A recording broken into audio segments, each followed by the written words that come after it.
there is this connection that's unlike any other connection that pulls you out of self-centeredness and selfishness and all these things that can be, amazing, but also disastrous. It's just, but you want to do it, so it amplifies the love in your life.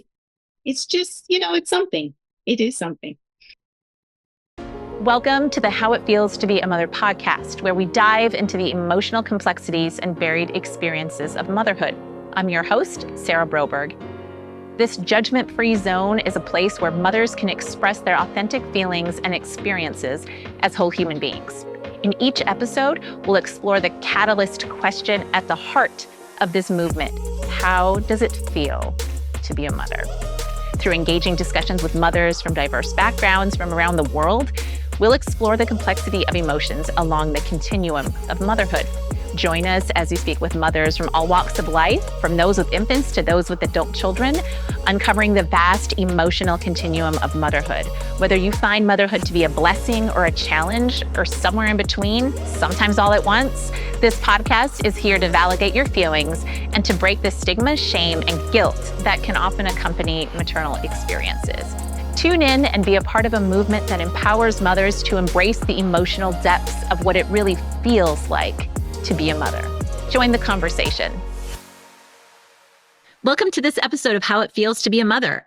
Today, we explore the emotional complexities of motherhood with our guest, Cynthia, who shares her journey through the joys, challenges, and profound moments of raising her children. She emphasizes how motherhood has shaped her from a career in investment banking to becoming a dedicated stay-at-home mom. She opens up about the highs and lows of parenting, from the pride of her children's achievements to navigating the complexities of their different personalities and life choices. She also shares the heart-wrenching story of losing a child, a defining moment that brought unimaginable grief, but also transformed her understanding of life's fragility and depth.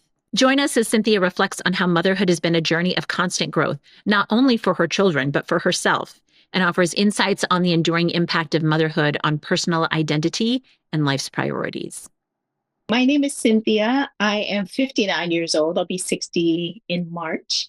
My children are 31, going on 32, 29, 20. I always hesitate because I can't, 25 and 23. Okay. And so I have three boys. The oldest three are boys. The youngest is a girl. We did have one other daughter in between the 29-year-old and the 26-year-old, and she passed when she was 2. Oh, I'm sorry to hear that. So, yeah, thanks. So 4 altogether. Mm-hmm. I go by she. My husband, we've been married 35 years. He goes by he. All of my children my boys all go by he. My daughter goes by she. And just so I want to make sure that I'm respecting your, how you would like the context of your story. Because I'm listing this just, this is your age and you're, a married mother too. You want me to say 3 boys and a girl? 3 boys and 1 girl? Yes, you can say 3 boys and 1 girl. Okay. That's fine. Okay. Thank you. Thank you for asking that. That's very thoughtful of you. Well, a part of the purpose of this is to tell as many diverse stories as I possibly can. So people of all sorts of different kinds of family structures and those who have children here on Earth and those whose children are no longer here on Earth. So, after you're saying that, because so much of we went through a long period of time in and out of the hospital with my daughter who passed when she was 2, I think it would be better to say 3 boys and 2 girls. Because that gives a little bit more, that's really who I am, even though the bulk of my mothering and parenting has been for the 3 boys and the 1 girl. The 2 years that she was alive took all of my parenting skills and changed me significantly in ways for the better. So maybe 3 boys and 2 girls would be more appropriate. I'm happy to do that. I just wanted to provide that little extra. Yeah, extra thank for you for thinking about it in that way. Sure. Okay, so here's the catalyst question, Cynthia. Are you adequately intrigued? Okay. Yeah, so the question is, how does it feel to be a mother? How does it feel to be a mother? Wow. That's an easy and hard question because it's easy because I can tell you exactly how I feel, but the way I feel changes. It's just so loose. It's lucid, I guess the word is. It just, there have been times it's been completely overwhelming.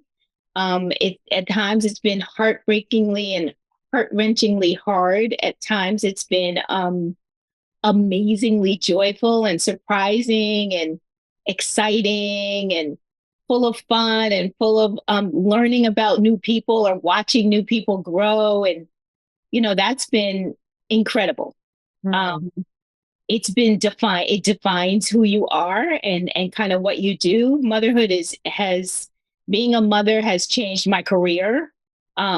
So that I started out in investment banking and went on to become a stay-at-home mom, which was extreme. Both careers were rewarding in different ways. So, and both were different in the pay scale. So, That's for sure. which is life-changing, right? So, yeah, so it's a lot of motherhood to me is a lot of everything. It's just I've never been that sad.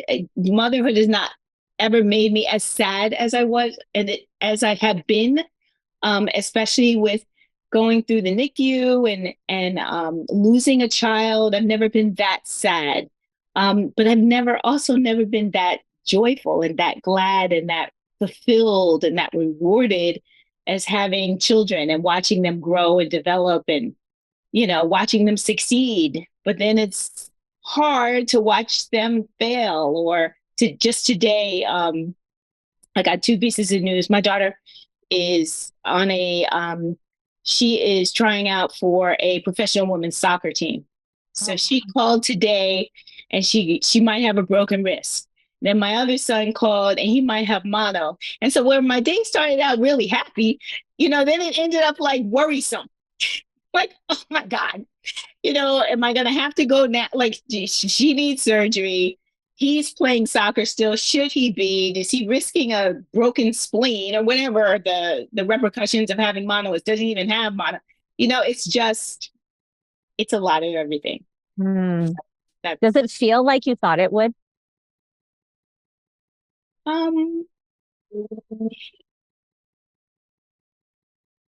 That's a harder question.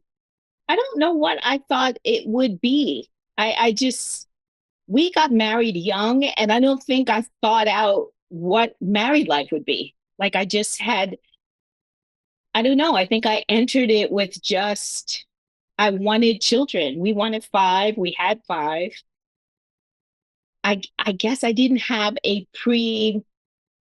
like a prejudgment or pre-expectation. I just knew that, I wanted babies and I wanted little people to raise. And I didn't have huge, I felt like if I could provide for them, the best education, I homeschooled starting out, that they'd be fine. I guess that one thing I did expect is for there to be a linear growth pattern. Like I expected things to be tough and then for them to grow and to be able to see progress this way. And their lives have been very it hasn't been linear. So there have been times that, wow, we're on this great path, but then there's a drop for whatever reason, whether it's an injury or a mistake somebody makes or whatever. I wasn't expecting the super highs and I wasn't expecting the super lows. That I think that's maybe how I would better describe it. I didn't know what really to expect. But so for instance, one of my sons, I remember we were looking at colleges. I went to UVA. UVA at the time had a like number 1 soccer team. I'd never expect one of my children to get a scholarship to UVA to play soccer. Like that would be like so high up. Like that was not an expectation, but that actually happened. And so, but then, on the flip side, he was just like, I don't really think I want to be in school anymore. So that was like a tremendous low. And then he'll even out, he's fine. Everybody kind of, thank God, evens out and they're fine and they're growing and they're doing what they're becoming great tax-paying human beings. So, So I think that's the one thing that I did not expect was super highs and super lows. I expected like more of a linear kind of, I don't know, raising children time period. How has the feeling of being a mother changed for you over time? Um, so I think initially I started out really career focused. Um, and then my career changed in ways that I could be more available for my kids. So I became more child focused. I think even now, still, I never went back into I'm back to working. I was home for 14 years with them. Um, but I didn't go on a quest to get to the top of a career. Like I still felt like, I really didn't want that. I'm more of a homebody kind of person, excited for grandchildren. If you need someone to babysit and I'm not working that week, I'll be the one. So I feel like I guess I didn't realize about myself that I was definitely very child focused kind of person. Mm-hmm. And I think that's earlier on. Now what I'm realizing is I guess different ways to tone that down or switch over to all of the things that made Cynthia Cynthia that are outside from Cynthia raising children. And so that also has not been a hard transition. Again, because, the job I have, I love, I'm around kids, I work in a boarding school. But still it's finding like outside activities that don't involve the kids that that will fill up my time after I retire. And so now that's kind of what I'm thinking about. That answered that. I don't know if that answered the question. Yeah, absolutely. There's no right or wrong here. This is your story. So yeah. What's your favorite thing about what it feels like to be a mom? I guess just the love of the kids. And just I have four other people that, I immersed in their highs and lows. They're not best friends because I'm not best friends with my kids. Like I'm best friends with my husband. I don't share everything with him, but they're just like really close friends. Like they're fun to hang out with and be around and hear their stories and connect me with culture that's a little younger than I am. So that I really like. We just I don't know if Diana told you, it was my 35th anniversary and her 28th. And all of our family went to Punta Cana along with like 60 of my friends and their kids. That's amazing. And so it was nice to be around both my kids and their kids. It was just like we were all one big happy family and we enjoyed the 20-year-old 30-year-old things that they did, and then they were enjoying that chill out kind of grown-up-y things that we were doing, and that was just really nice to see. That made me really happy that we weren't going in two separate directions and two separate lives, that we are all still like really connected and working through life together. I enjoy that. What concerns you about what it feels like to be a mom? What concerns me most is how connected I am to them. So if they're having a bad day, I need it not to make my day bad. Right? Like today, I can't get news like that. That'll all work out, the mono or the broken wrist. But I can't have my day bad because not upset. I can't have my day go awry because their days are kind of challenging right now. So that's what I'm working through now. Like, I'm still going to have a good day. It's still sunny outside. I still have a lot to do. I can't let my mind focus on, well, what if her wrist is broken? Or what if he does have mono? Or what should we do? Or I can't go in that direction. Or like the same with their relationships. Like they all are in relationships that some I like, some I'm just like, none of them I don't like. That's good. Yeah. I just want to get in there and say, okay, if you just talk through this, like if you just figure this thing out, then you'll be better off. Trust me, like in 10 years, you'll be thanking me if you just work this out. And I can't do that. Like, I'm learning to just like step aside until they ask me a question, or it involves me. And once it involves me, then I can say, but to just not offer my opinion or just sit back and let them work through their own things, or kind of what I'm learning. Like what you're hearing? We'd love your feedback. Please leave a review. I can imagine that must take a lot of practice, because for so many years you had to do the opposite, right? Absolutely. Yeah. Absolutely. And thankfully, I have a couple of friends that are a few years older than I am. And that is that's the advice that they gave me. Like, just sit back and be the person until you're invited in. And then, especially as they get through in college and beyond, just once you're invited in, then you don't seem like the meddling one, or you're not taking on more than you need to take on, or you don't know. Remember my dad used to always say, I don't know. I don't ask and I don't know. And there's some wisdom in not knowing.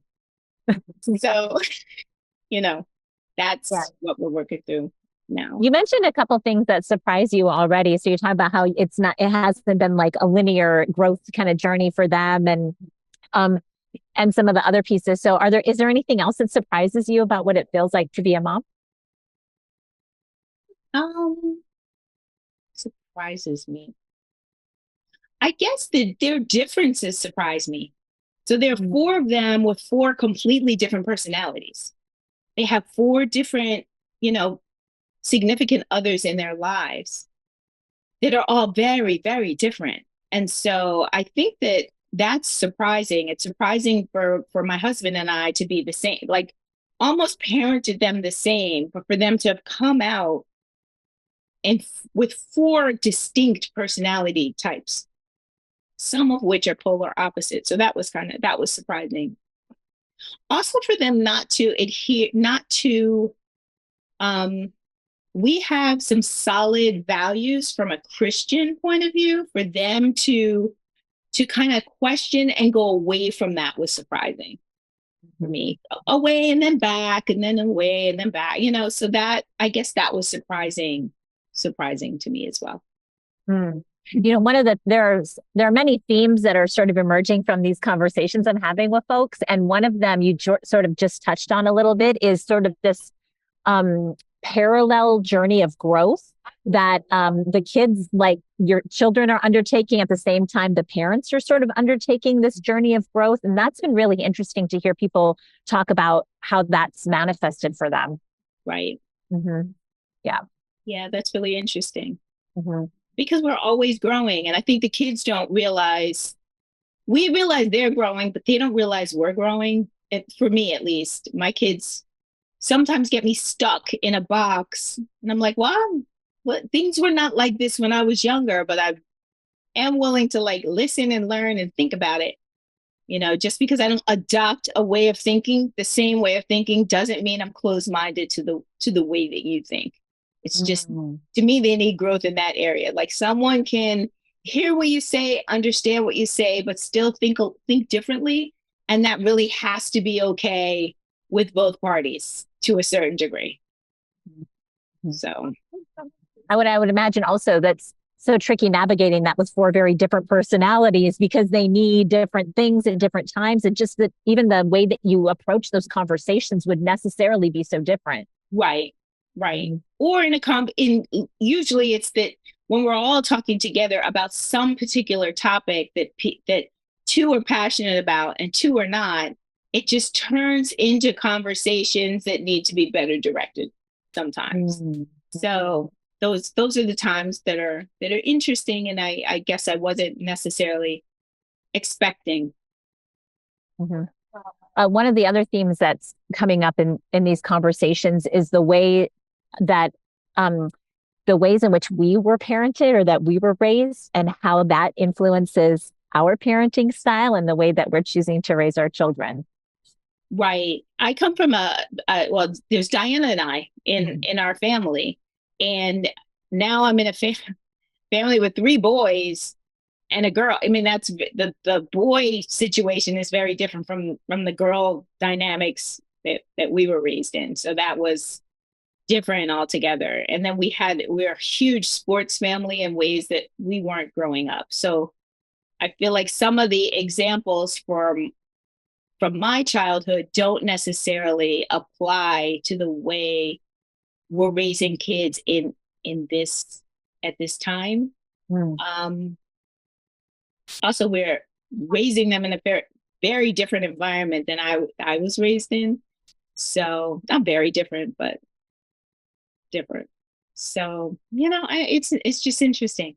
Has been a learning journey as well as a just a time parenting, like a flat parenting kind of way of being. It's been a time of learning and growth for me as well as the kids. Mm-hmm. Yeah, that kind of parallel journey we're talking about. Yeah.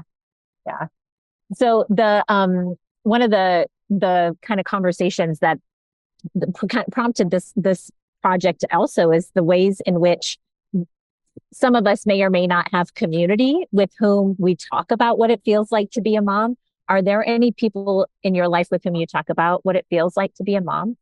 So that's the one place I feel like we're really blessed in. I have a huge community of friends that have kids either the same age as my kids, or just a little bit older. So I feel like I have a ton of people throughout the years that were there for a sense of support when we were in the hospital every day, and needed to come home and watch kids for what they needed to come and be with us and watch the younger children, or, just for advice in general. We're also very active in our church, and they have there has been over the years, just tons of both parenting and marriage seminars and courses and, workshops and how to parent most recently we went to a workshop on parenting your adult children. And so that having a supportive community of people and the church for us has been invaluable for the many things that we've had to face in with raising kids. And so some of the older kids have been role models for my younger kids. Some of the older kids have babysat my kids. My kids have babysat some of the younger kids. And, so they have, so in the vow renewal, they talked about not just having their parents as role models, but having this other sets of parents that were there as well, that they could watch and see and have mentored them for jobs or in sports or whatever, or in college or whatever. So we've had a massive village around us that has been helpful in raising kids and kept us sane. And that's why you can talk to me today, and I can speak to you. You can that have helped us through. Yeah. So in some of the other conversations with mothers and fathers, this is actually a series of books that I'm working on. For among those who've experienced loss of children, it's such a complicated and just deeply painful time for them, and additionally challenging because they have other kids that need to be tended to. I'm just opening this space and creating space here if you wanted to talk about some of your experiences there, and if not, it's completely understandable. Yeah, that piece is huge for us. My son so I had my two oldest sons I had at the time. They were 3 and 1 when my daughter was born. She was a surprise. Both of my daughters have been surprises. She was a surprise, and my youngest was only 1. And we had just moved to Pittsburgh from New Jersey, where this support system I talk about was all in New Jersey. We had just moved to Pittsburgh. I was pregnant and she was born with some medical complications that kept her in and out of the hospital for a full year. And then when she got out of the hospital, she was home trached and ventilated. Oh, wow. And we had 24-hour-a-day nurses for another year. Oh, so we went home for Thanksgiving and my sister's oldest son's birth, and she ended up getting an infection and she passed in New Jersey. It was all just a traumatic 2 years. and then another year of like just full blown grief. The blessing is I had the 3 and the 1-year-old boys because I had to get up every day. I had to get up to keep them going. I had to entertain them. I had to starting to homeschool at that time. They kept me going and pulled me out of like a deeper grief. But still, I feel like I wasn't emotionally as available for them when they were that age because of everything that was going on with Nia, was her name, during her 2 years of life, and then the year or so of grief afterward. So again, we went to counseling. We were very active in the church. We had counseling with our pastors, all to work through the whole issue of grief and get support so that we stayed intact as a family, and I stayed functional for the other two kids. And then I ended up pregnant after that, and then quickly again, surprise. So those next 2 came, and I feel like life was a whirlwind after that. The 4 of them. Mm-hmm. But yeah, that was like I said, I've never been that. My mother passed right before I went to college, and that was really hard, and that was devastating. But it really didn't. The loss of a child kind of took me to a whole different place of devastation. Because I think your mom, you rely on your mother for support, but a child, it's, your children are not supposed to die before you. There's something about her life and death that just was absolutely devastating for me, but just helped me to dig deep into what life is really all about, and finding the joy in other things, and digging yourself out and trusting God for things to get better. And things eventually did get better. The color came back to life, and I was able to keep going, and our family remained intact. But that was probably the hardest thing I've ever had to do, is just manage a 3-year-old and 1-year-old in Pittsburgh by myself. My husband also traveled at the time, so he was in and out. And so having to navigate the 2 younger ones and get into the hospital, because you can't just have to be in the NICU. You can't just leave baby in the NICU. I didn't want to, but I couldn't leave my 3-year-old and 1-year-old with people I didn't know. So it was just a lot of juggling. So thank God for my support system. Thank God that he's able to work us out emotionally, and we got through that time. Thank you for sharing that. It must have been indescribably difficult. Yeah, that was hard. That was really really hard. But we made it. So you did, and here you are to tell the tale. Yeah. So really the last question I have is there anything about what it feels like to be a mother that we haven't talked about that you'd like to share?